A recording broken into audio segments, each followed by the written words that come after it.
¿Qué tal a todos? Bienvenidos a un nuevo programa más de Underliga TV. La temática de hoy nos lleva al esquema de juego, a las estrategias, cómo salir a jugar. Es decir, uno se vuelve DT de un equipo de fútbol. ¿Qué le vas a decir a tu plantel? Y mete la pelota en aquel arco rival, ya está, ganás el partido. ¿Cuánto truco puede haber? ¿Realmente hay un planteo estratégico de cómo salir a jugar?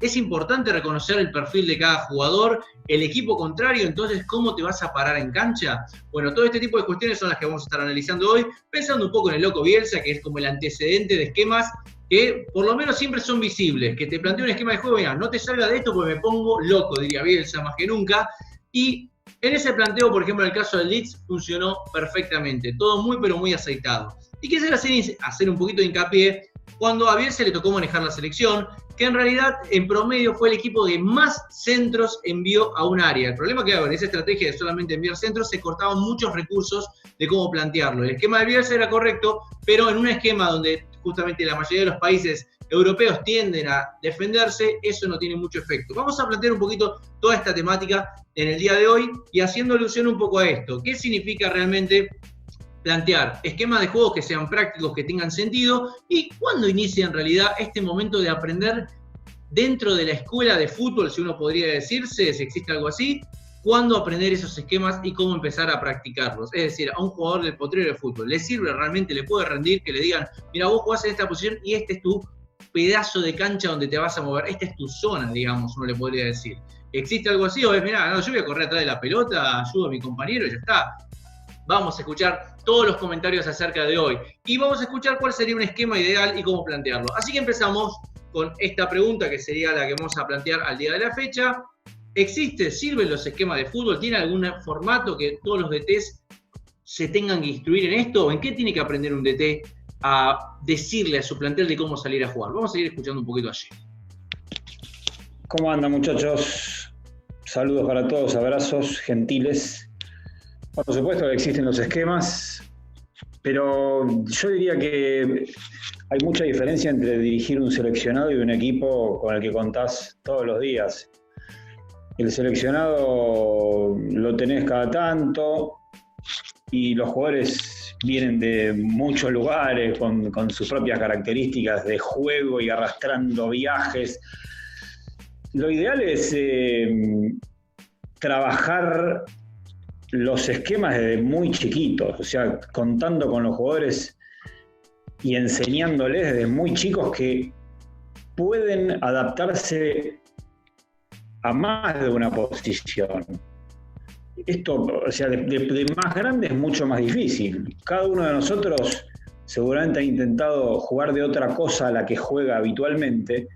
Si a mí me ponen, yo soy un jugador más delantero, más de llevar la pelota. Si me dicen, mira, juega de central y marca al alto de ellos. Y es difícil que lo logre.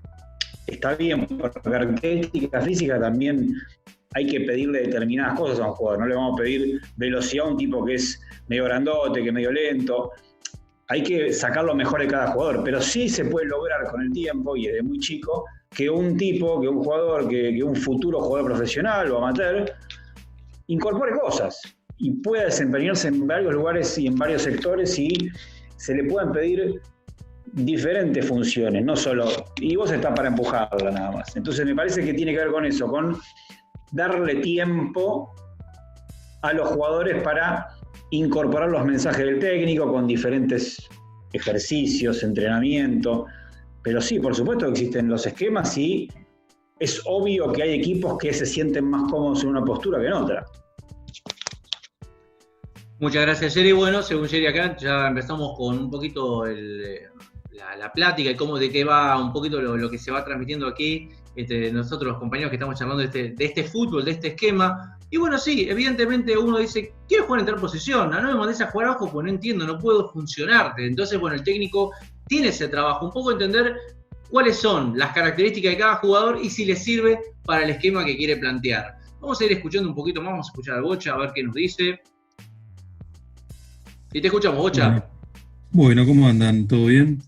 La verdad que bueno, este es un tema que particularmente a mí me interesa porque como he practicado de chico el fútbol, también lo he vivido a partir de mi propia experiencia, porque muchas veces se habla desde afuera sin haber sido jugador amateur, digo, no jugador profesional, pero por lo menos no haberlo visto desde adentro de la cancha. Y a mí lo que me interesa básicamente del tema de los esquemas es cómo se internalizan estos esquemas. Es decir, esta cuestión que decía Jerry del proceso formativo es fundamental, porque digo, uno cuando ya empieza a arrancar las inferiores y básicamente tiene entrenadores a medida que va pasando las categorías que siguen un esquema de juego, es evidentemente es como uno lo va reforzando. Y después ya los movimientos le salen naturales y automáticos. Ahora bien, también lo que es cierto es que no hay un esquema preciso, porque digo, Bielsa dice que hay aproximadamente 23, no sé, me parece que dijo 23 esquemas posibles, y también lo que es cierto es que uno no tendría que quedarse con un esquema, porque todo depende también del rival, depende de las características de los jugadores, así que los esquemas son dinámicos, ¿no? Yo creo que incide en ese sentido también la cuestión de la polifuncionalidad de los jugadores, ¿no? Y también de las épocas, porque a medida que si uno hace una genealogía de los esquemas del fútbol, ¿no? Y se retrotrae a otros periodos históricos, lo que va a ver es que en algún momento hay dominancia de cierto tipo de esquemas. Por ejemplo, en la década del 60, década del 70, había un esquema un poco más ofensivo, ¿no? El caso de Holanda, el caso de Francia, el caso de Brasil, ¿no? Después, me parece, en la década del 90 y más en los 2000, se priorizaba un poco más empezar desde lo defensivo para recién ahí pensar en atacar, ¿no? Y hoy en día me da la sensación de que los esquemas básicamente consideran, a mi entender, que todos los jugadores de alguna forma tienen que atacar y defender. Hay una cuestión mucho más dinámica del fútbol, porque el fútbol se ha vuelto mucho más verticalista, y también dentro de los esquemas se ha perdido esta cuestión del enganche, el organizador de juego, ¿no? Hoy, por ejemplo, los esquemas que más se ven son 4-4-2, ¿no? El enganche, el viejo enganche que era el lanzador para los delanteros, ya prácticamente está en extinción. Acá ni siquiera en Argentina rara vez sale uno, ¿no? Se forma, por eso siempre añoramos jugadores como Riquelme. Pero sí, yo creo que el esquema es importante.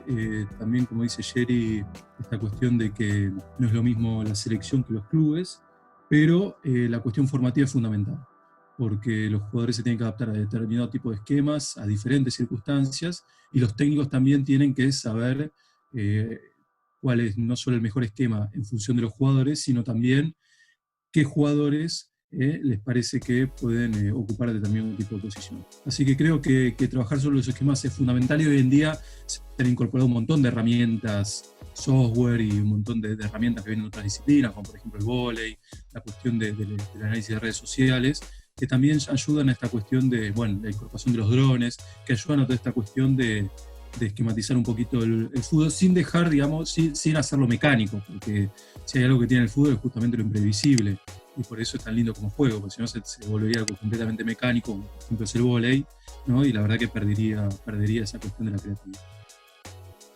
Muchas gracias, Bocha. Creo que también te referías a cuando hablabas de ese enganche que empieza a desaparecer, al famoso falso 9 que empieza a aparecer. Digo, ¿de qué juega? Este dice enganche, pero también juega de 9 porque es delantero. Claro, te queda un 4-4-2, es otro cambio de eso.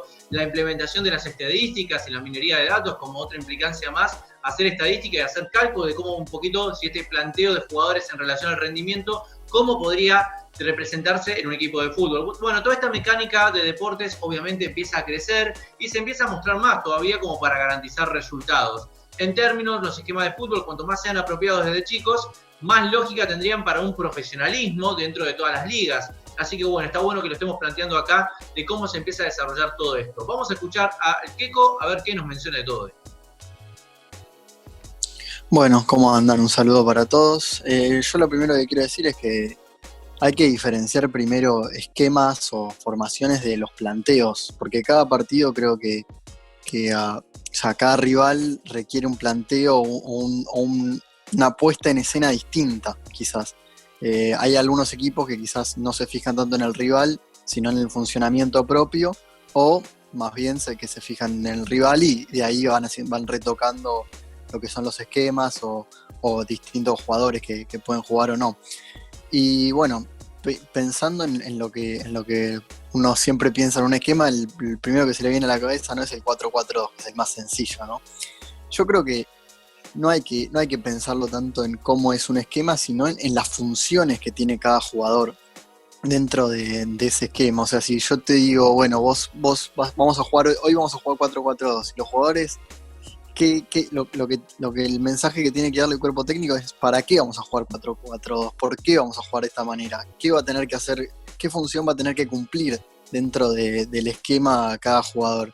Yo creo que hay que verlo más por ahí. Pero sí, obviamente.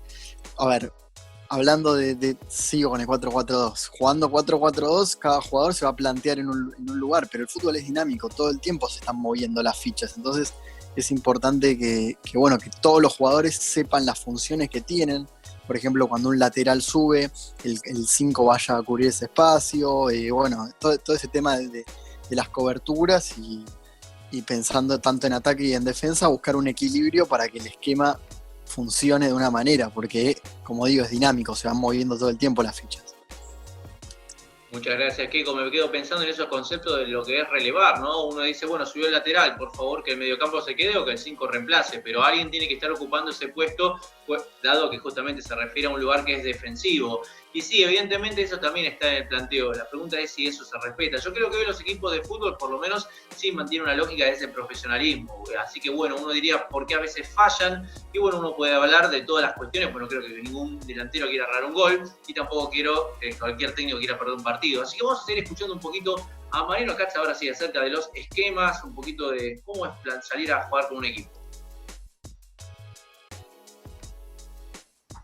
Buenas, ¿cómo andan, chicos? Saludos a todos. Quiero decir que estoy en parte de acuerdo con lo que se viene diciendo. Estoy más de acuerdo con lo que viene diciendo Keiko, en el sentido de que no es tanto mirar el esquema, sino mirar la función que va a cumplir cada jugador dentro de ese esquema y lo que vas a plantear vos de acuerdo al partido que vos te venga. Que también es tomarlo con comillas, ¿no? Porque yo creo que no es solo el guarte al rival, como bien dice Keiko, sino hay que cada vez los clubes creo que buscan una manera de jugar determinada, ¿no? Es decir, nosotros somos tal club y jugamos así, ataque con pases constantes y si la perdemos volvemos todos para atrás o presionamos adelante. Entonces, creo que lo que hoy se busca es un equilibrio entre eso, es tener nuestra manera de jugar que nos identifique a nosotros y además buscarle la manera de adaptarnos según el rival que nos toque. Yo creo que lo que hoy en día se busca también desde la formativa es eso, ¿no? Es bajar línea desde arriba y decir, mira, el chico la primera juega así, pero no tenemos que jugar así. Pero también no es que decir, esto es así, pues en la primera que juega con 8 voy a jugar de 8, no. Es, a ver qué fue con todo esto que venimos diciendo que tenemos los drones, los videos, los análisis de datos, los GPS. Analizar según el jugador y ver qué rol podemos darle para que él también se sienta cómodo y pueda servirnos más al equipo, que es lo que se busca más o menos, entre decir, vamos a hacer todos y pegamos, todos tienen que seguir lo que yo digo. Y darle un poco de libertad al jugador, porque como decía que el fútbol también es muy... Lo que lo hace más entretenido, lo que lo hace más le da su carácter propio en ese sentido, es que haya sorpresa. Entonces vos como jugador tenés que darle la posibilidad que te sorprenda, darle una cierta libertad creativa para que pueda desarrollarse, acomodarse. Lo comparo a una buena con el Independiente de Holland, cuando Holland en el segundo semestre lo pasa a Mesa, que era un jugador volante por derecha, a jugar en el centro, con esta posición de enganche, ¿no? Está desaparecida, y el tipo mejoró un montón su característica y le rindió mucho más al equipo. Entonces, el ejemplo que yo digo es esto, es de buscar un jugador y ver de qué manera vos le podés instruir una posición dentro de un esquema para que el tipo se sienta cómodo y pueda sacar sus mejores habilidades que también le sirvan al equipo. Muchas gracias, Mariano. Sí, esto es muy interesante lo que planteaba acá, y también me cito un poco lo que decía el Bocha, ¿no? Uno, por lo menos, haber jugado en el amateurismo, yo que hice inferiores, en este caso sí me quedo con algo que fue muy interesante. Yo me quería jugar arriba de 9 y me probaron también de 8, una posición que por ahí no tiene nada que ver, pero tengo mejores resultados, digamos, jugando de 8 que de 9, lo cual es muy interesante, y de hecho tengo más goles de 8 que de 9. Y entonces ahí también hay una mirada del técnico como para darte un pasito más para decir, che, prueba esta posición. Y ahí, bueno, creo que resalta algo bastante interesante de esa mirada que puede tener el técnico, que está mirando otro ambiente más, otro aspecto más de ese físico, de esa técnica que también puede servir y sumar al equipo en ese cambio que decía Mariano de, bueno, voy a jugar de otro lado, a ver qué pasa, y creo que ahí es cuando se obtiene todo esto. Próxima temática que vamos a estar hablando ahora sí es la temática de Bielsa, digamos, porque uno dice, bueno, técnicos, si hoy por lo menos el que está en referencia, quiero que más o menos cada uno me nombre técnicos que sean referentes, que marcan un estilo de juego y que te dicen, mira, lo vas a reconocer enseguida por ese esquema que planteó, porque uno pensaba, por ejemplo, ¿no? Carlos Bianchi te trae ahí un Boca que era aterrador, digamos que no había forma de que le puedas ganar, pero después tiene un retorno Bianchi. ¿Por qué no, si repite el mismo esquema, por qué no funciona? Y bueno, hay cambio de jugadores, también hay influencia de todo eso, pero si el esquema es el mismo, ¿por qué no está funcionando en ese momento? Bueno, ahí es un poquito este planteo de lo que estamos razonando. Hoy nos toca hablar un poquito de Marcelo Bielsa, el loco, y preguntar si realmente es un vendehumo, tuvo suerte, o realmente los esquemas que él plantea son parte de un estudio y un análisis a partir de todo eso. Bueno, la pregunta ahora es un poquito apuntada a esto. ¿Hay técnicos que tengan una identidad? Y hablar un poquito de Marcelo Bielsa. Vamos a escuchar a Jenny. No, ¿cómo va a ser un vendehumo Bielsa? A ver. Yo lo tiré como pregunta, ¿eh? No, lo que pasa es que tiene el estigma de la eliminación en primera ronda en el Mundial, pero el técnico llega hasta donde empieza la función de los jugadores, o sea, donde tienen que rendir los jugadores y donde, bueno, él también cometió errores a la hora de terminar de cerrar los convocados para el Mundial, por ahí con el arquero, por ahí con un Simeone recién recuperado de una lesión, y te falla, o sea, hay un montón de imponderables, te toca una zona no tan fácil, perder con Inglaterra, y bueno, no lo tenés en los cálculos, podés perder con Inglaterra, puede estar en los cálculos o puede haber un gol fuera de contexto en un partido parejo, tus delanteros o quienes tienen que hacer los goles por ahí no tienen puntería ese día, tantas cosas. No, yo lo que creo de Bielsa es que primero que es una máquina de trabajar y segundo, lo más importante es que tiene un convencimiento y un poder de convencimiento hacia los jugadores admirable. Y la relación que genera con los jugadores y cualquier tipo que haya sido dirigido por Bielsa lo destaca, habla de sus cualidades. Después en algunos lugares le va a ir mejor que en otros. A Bianchi en España le fue para el Ortiz, en su regreso a Boca le fue mal también. A Gallardo le fue excelente en River y por momentos también le va mal. O sea, nadie es imbatible todo el tiempo y un genio, un monstruo que gana en todos lados. Me parece que... Te agrego una más, Jerry, así lo completás y ya la pregunta pasa al resto del panel. Pep Guardiola, ¿qué opinión te merece? Porque acá tenemos otro más. Es como que digas, y mirá, tenías a Iniesta, tenías a Xavi y tenías a Messi. ¿Y qué le voy a andar explicando? Es obvio que hasta yo saco campeón al Barcelona. Pero por ahí pensamos en algunos que estrellaron ese Barcelona, que fue como chocar un Ferrari. Así que te pregunto a vos, ¿qué opinás también de Pep Guardiola? Es otro gran técnico, otro referente de los últimos años. Por supuesto que va a depender de la calidad de jugadores. Guardiola, y bueno, por ahí si viene a dirigir acá a Platense va a tener dificultades. Y sí, pasa también por ahí. La materia prima, con qué jugadores contaba. Vamos a ver qué pasa con el Leeds en la Premier. Pero es cierto que tenía un plantel de lujo el Barcelona, como es la costumbre, y porque además coincidieron muchos jugadores de lujo en grandes momentos. Ahora el Barcelona no la pasa bien entre comillas, para lo que se espera de Barcelona, porque también bajó la calidad de jugadores, o sea, no pudieron reemplazar jamás a todos aquellos que pasaban en ese momento. Entonces el técnico también se encuentra con esa limitación muchas veces, ¿no? Muchas gracias, Jerry. Vamos a escuchar al Bocha. Bueno, la verdad que estoy de acuerdo con lo que dice Jerry. Lo que tiene, a mi entender, Bielsa es versatilidad. Es un técnico que se adapta a las circunstancias, pero lo que es cierto también es que tal vez si uno lo tendría que medir en función del éxito del fútbol moderno, no fue tan exitoso, pero hay un reconocimiento general. Entonces ahí es una paradoja, ¿no? Por un lado no tuvo tanto éxito, salió campeón con Newell's, evidentemente tuvo éxitos diversos, pero no pudo plasmar lo que hablan justamente aquellos que fueron dirigidos por Bielsa. A mí lo que me interesaría rescatar básicamente, porque me parece que fue un revolucionario del fútbol, es a Bilardo, ¿no? Porque a Bilardo se lo ha criticado mucho, también se lo ha elogiado en partes iguales, pero me parece que fue revolucionario en el sentido que fue el primero que incorporó esta formación del 3-5-2, ¿no? Y que incorporó, digamos, la cuestión del líbero y aprovechó esta idea de sacar un defensor aprovechando que eran dos delanteros y agregarlo al medio campo, ¿no?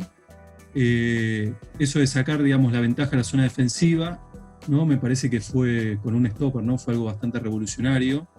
Y esa cuestión del medio campo, agregar esos dos laterales volantes, ¿no? Que también eso fue innovador en el caso de Bilardo, un volante central y dos volantes adelantados. Me parece que fue alguien que leyó el juego tal como iba a ocurrir décadas después. Por eso me parece que es necesario rescatarlo. De todas formas, yo no veo que haya un técnico que se case con un sistema de juego. Me parece que muchas veces hay una tendencia a la clasificación. Es mucho más fácil clasificar a los técnicos, pero también el dinamismo del fútbol, las características, como decía el compañero, esta cuestión de que es una puesta en escena, de que no todos los partidos son iguales, también hace que los técnicos tengan que de alguna forma ir variando. Por lo tanto, esa cuestión de clasificar o por lo menos etiquetar o estigmatizar un técnico en función de una táctica, de un sistema particular, me parece que es más de la prensa que de otra cosa. Pero volviendo sobre Bielsa, me parece que en realidad es un caso de estudio excepcional, básicamente porque se da esa paradoja. La paradoja de que es elogiado por todos, que es un referente, que es alguien que es considerado el teórico del fútbol, ¿no? Un pensador del fútbol, de los esquemas, del juego en sí, un filósofo, pero por otro lado no ha tenido los éxitos que tal vez uno podría esperar en función de esos elogios que recibe de todos. Gracias, Bocha. Sí, volvemos a lo mismo, ¿no? A esta paradoja que mencionás. Mirá, la verdad que trabaja, nadie se lo va a negar, estudia, y los éxitos que tiene parece que no lo acompañan con todo lo que debería estar trabajando, o sea, digamos, con todo lo que trabajó, porque no le sonríe tanto eso. Pero bueno, ahí entra esa parte de los medios y el exitismo de una sociedad que exige títulos. De lo contrario, no vas a figurar en esa historia. Vamos a escuchar un poquito a Keco, a ver qué nos menciona. Bueno, yo sobre Bielsa no me voy a extender mucho porque si bien no soy admirador ni mucho menos seguidor de su idea, porque no por una cuestión de bronca ni de nada, sino porque simplemente nunca lo seguí, pero uno escucha hablar a cualquier dirigido por él y dicen que es el mejor o que es de los mejores que ha conocido. Entonces yo creo que no cabe mucha duda de cómo debe entrenar, cómo debe enseñar. Claramente implica, cuando uno escucha esas opiniones de los jugadores que lo tuvieron como técnico, te lleva directamente a pensar que el tipo es un docente, que les enseñaba, que bueno, ese tipo de cosas que tiene mucho la escuela de Newell's, ¿no? Pero yo no conozco mucho su idea, no he visto tanto sus equipos, entonces creo que no voy a dar una opinión tan propia, sino de escuchar lo que dicen sus dirigidos. Y bueno, también atendiendo un poco el tema de Guardiola, para mí Guardiola es el mejor de todos. Yo no tengo ninguna duda. He visto cosas, para mí dirigió el mejor equipo de la historia, obviamente, teniendo los mejores jugadores, pero la idea era propia de él y claramente marcó una era para mí en el fútbol moderno. Muchas gracias, Keco, por esas palabras. Bueno, otra vez la temática sigue circulando en esta idea de, claro, Pep Guardiola sale campeón, pero tenía jugadores también. Y Bielsa no te sale tantas veces campeón, pero se nota el esfuerzo y todo el mundo que sale un poquito de esa escuela que plantea Bielsa, sí te hace mención a lo importante de las técnicas que te ayuda a desarrollar, de los esquemas que se plantean y de cómo, justamente decía el Boche, de pararse en este escenario que podría ser cada uno de esos partidos dentro del campo de juego. Vamos a escuchar a Mariano, a ver qué nos dice. Bueno, me pongo también un poquito acá diciendo que comparto ese equipo, que yo no he sido muy seguidor de Bielsa. tampoco no tengo mucho probabilidad, pero no me parece que sea un vende humo. Me parece que como dijo Jack es un tipo muy laburador, que como bien dicen todos, ¿no? Un técnico no siempre va a triunfar, porque a ver, no es que hay una fórmula mágica que te diga, si vos jugás siempre de esta manera, vas a triunfar. También está la diferencia, como dice Jerry, de selección, equipo local, pero me parece que todo se necesita un trabajo, ¿viste? De tiempo, de adaptación. Como la semana pasada mencionábamos que los jugadores necesitan adaptación, un técnico también, porque un técnico no puede plasmar una idea en un campeonato o a lo sumo 2, que es un año de temporada, ¿no? Hay que dar un tiempo que los jugadores entiendan, se puedan adaptar y que el profesional pueda adaptar, decir, chicos, esto es lo que yo quiero darles, quiero que jugamos así, asada y de esta manera. Entonces no me parece que sea un vendedor, me parece que es un tipo que justamente si como dice que el mejor de todos, que es Guardiola en este momento, dice que aprendió de él, me parece que algo bueno debe haber hecho, pese a tanta crítica que se le da, ¿no? Y pienso que en el sentido también de los esquemas, ¿no? Que hay que trabajarlo, no es algo que se desarrolle tan fácil y que debe ser siempre algo adaptable a lo que venga, ¿no? Al equipo, a la circunstancia del club y al fútbol en general. Muchas gracias, vamos a escuchar al Fantasmano a ver si no se corta. Las preguntas para vos, Manu, vamos a chequear el micrófono primero. A ver, si los escuchás. Esquemas. Interesantes son los esquemas. La importancia de un esquema tiene la base en que sea flexible. Un 4-4-2 con buenos laterales alternando en su vida puede convertirse en un 3-4-3, que es interesante para sumar un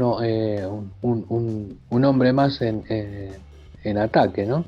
Así que esa es la base de cualquier formación o esquema táctico que se quiera poner en cancha.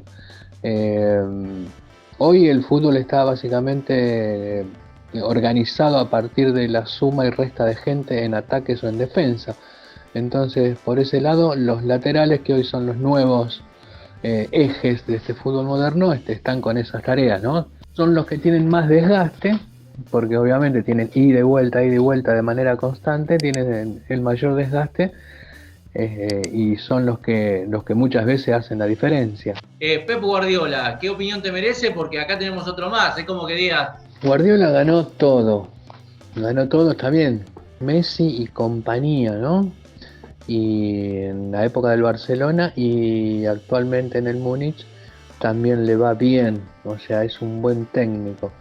Es importante la palabra de un técnico en relación a la mirada, ¿no? A la mirada que tenga y a la capacidad de convencimiento, de palabra, de aliento, ¿no? Tanto en entrenamientos como en charlas técnicas antes y post partido. Bielsa, por ejemplo, tiene eso. Bielsa es muy buen alentador, tiene muy buenos monólogos, muy buenos discursos que ha logrado dar vuelta a algunos resultados. Bielsa tiene talento en el discurso, y eso es importante en un técnico al momento de